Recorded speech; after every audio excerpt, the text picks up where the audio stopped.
What consistently leaves you disappointed, but you just keep trying? My job as a teacher. Trying to make friends. I understand I'm not everyone's cup of tea, but it hurts being the outcast sometimes. I keep being friendly though. Any competitive multiplayer video game with teammates. Trying to enjoy my free time like I used to. Making non-awkward conversation with strangers. Growing indoor plants. Monday, Tuesday, Wednesday, Thursday, Friday. The Toronto Maple Leafs. Relationships. Trying to keep in contact with my one-sided friendships. Interviewing for a good paying job. Getting sober. Edit. Wow, thank you all for the support. It's very touching, all the kind words. I'm gonna keep trying, and again thank you for all the words of inspiration. God bless you all. Ordering fries from home. They always arrive cold.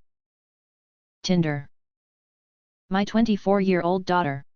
I love her with all my heart and soul, but her addiction is disappointing. She lies constantly. She doesn't see my grandson misses her. I am constantly trying to get her to go to rehab. I tell her how important she is. I only speak to her in kind, loving words. She makes promises then disappears for weeks, sometimes up to a month, only to contact me again and restart the process of lies and false promises. I do not give her money. She doesn't stay at my house, she lives on the streets and couch hops at her friends' houses, so I don't have much contact with her.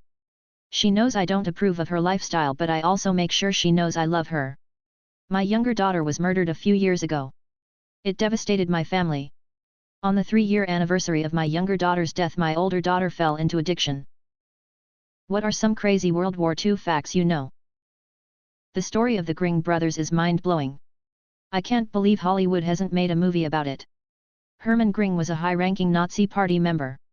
He was head of the Luftwaffe and he was designated to be Hitler's successor after the world was conquered and Hitler eventually died. His brother was Albert Gring. Albert was staunchly anti-Nazi. Albert saw the regime for what it was: brutal, horrible, murdering racists. He especially objected to the treatment of the Jewish people. Albert would actually use the fact of who his brother was to get out of trouble for helping Jews escape. He would do things like drive a transport truck to the camps or ghettos where they were held, and demand to be given multiple people for work, or whatever excuse he would give. When he got resistance, he would drag out, "Do you know who my brother is? Now bring them to me." He would then drive them to safety and release them. He once saw a bunch of Jewish women being forced to scrub a street, so he hopped down on his knees and joined them. When the Nazi officer realized who he was, the scrubbing stopped. He did many things like this: saving Jews from almost certain death, defying the party, defying his brother, again, using his brother's political clout to derail Nazi objectives. It's fucking wild. And then he gets captured at the end of the war, and is going to be killed with the other captives, because of course Gring's brother must be Nazi scum.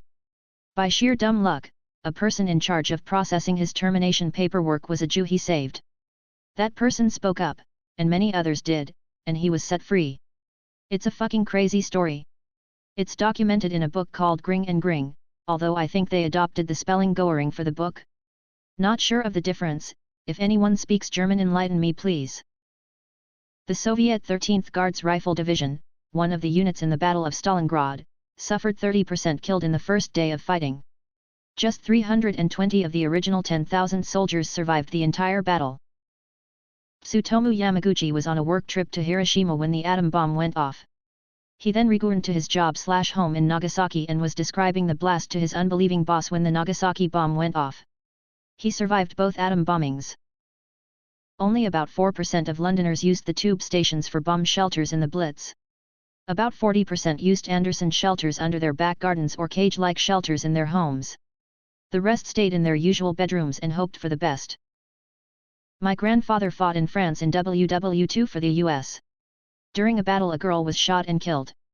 He took her body, left the battle, went to the nearby town and went door to door to find out where she lived. He returned her to her parents. After the war he named his daughter, my mom, Tana, after that little girl. Leo Major's entire career in the war was fucking insane. Major was serving with the Regiment de la Chaudière, which landed on the beaches in the Normandy invasion on June 6, 1944. During a reconnaissance mission on D-Day, Major captured a German armored vehicle, a half-track, by himself. The vehicle contained German communication equipment and secret codes. Days later, during his first encounter with an SS patrol, he killed 4 soldiers, however, one of them managed to ignite a phosphorus grenade. After the resulting explosion, Major lost one eye but continued to fight.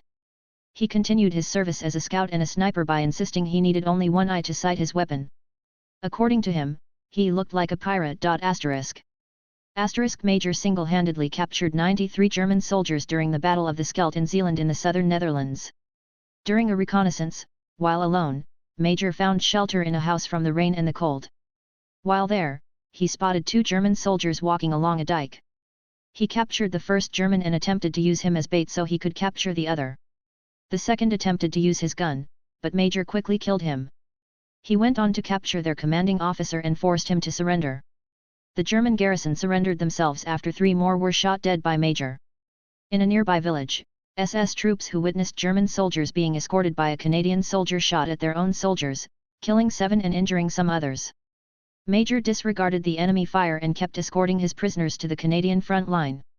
Major then ordered a passing Canadian tank to fire on the SS troops. He marched back to camp with nearly 100 prisoners. Thus, he was chosen to receive a Distinguished Conduct Medal. He declined the offer to be decorated, however, because according to him General Montgomery, who was to present him with the award, was incompetent and in no position to be giving out medals. Whether he actually got this nomination and why he wouldn't have received it is not clear. The National Archives only has a record of recommendations for award for Major, which regards the DMC award he got in 1945 for the reconnaissance of Zwolle *. Yang Kyung-jong was a Korean soldier who fought in the Japanese, Soviet, and Nazi Germany armies. He was caught by US forces in France. I read somewhere that Russia's losses were so great in the war that the population declines of the 60s and 90s were a direct result of the dead soldiers because their children that were meant to be born during these periods never were. My grandma is now almost 99, and what baffles me is when she talks about how during the war she felt like she was living in a women-only country. Talks about how she'd go days or longer without encountering a single man, and her girlfriends got to use their boyfriends' cool nice cars every day to go out and have fun together while their boyfriends were all away at war. The United States produced 150% more planes in 1944 alone than Japan did in the whole war. Operation Cottage. On August 15, 1943, Canadian SND-US troops decided to attack Japanese troops from opposite sides of the island. But they didn't know that Japanese army left the island 2 weeks prior. Canadian and US troops mistook each other for Japanese and started shooting. Friendly fire resulted in 28 Americans and 4 Canadians killed. Total 313 casualties while there was no enemy. Edit, as I was corrected, some of the casualties were caused by Japanese traps left on the island. Edit 2, I don't think anyone won anything. Both lost. That was tragic. Joseph Kennedy, Jr., the eldest brother of President John Kennedy, was killed in WW2 as part of Operation Aphrodite. Operation Aphrodite involved flying unmanned bombers into targets. Kennedy was killed after arming the explosives in an unmanned bomber but before the crew bailed out. Joe Kennedy, Jr. died working on the precursor to the modern-day drone. Winston Churchill had an oxygen mask for flying in airplanes specially made for him that would allow him to smoke cigars while he had the mask on. There's a tree, I think it is about 500 years old but can't remember, that survived the bombing of Hiroshima. It still stands in the city. More US soldiers died in World War II in accidents, automobile/plane crashes, fires, falls, etc., than combat deaths in the entire Vietnam War. What tastes better, a little burnt? Most vegetables. I either want them raw or with some burnt bits. Roasted ears of corn. Tortillas and carne asada. Just a little crispy. Tortillas. Brisket. Pepperoni. Pot stickers, baby. CRMEBRLE. Roasted or grilled asparagus. Onions. Roasted Brussels sprouts. Hash browns, potato pancakes, pizza. Cheese in all cooked forms. Hot dogs. The top and side of lasagna.